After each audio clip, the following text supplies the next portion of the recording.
والزوج ما يتكلم معجم، والآب ما يتكلم معجم عليه، خلاص يقول هذه أوامر الوزارة الداخلية، ما لبناتينا ما لحرمتينا. ومنها يقول أنا جدي العالم الفلاني وجدي الإمام الفلاني بريء منك، ما لك علاقة به، لا تذكره أبدا، لا ذكره. صح ما صح؟ لا ذكره، عيب عليك، عيب.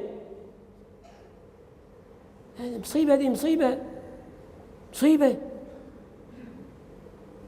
يوم من الأيام ماشي السوق، جيت السوق وهناك دكان حواحم من الشباب الصالحين وأتعامل معه، وأنا أتقرب أمشي وأشوف كأن صنم يتحرك قدام الدكان، كأنه موقف صنم، هالأصنام متويات بالدكاكين شايفين، وقلنا سبحان الله ما لهذا اليوم يعني مات صنم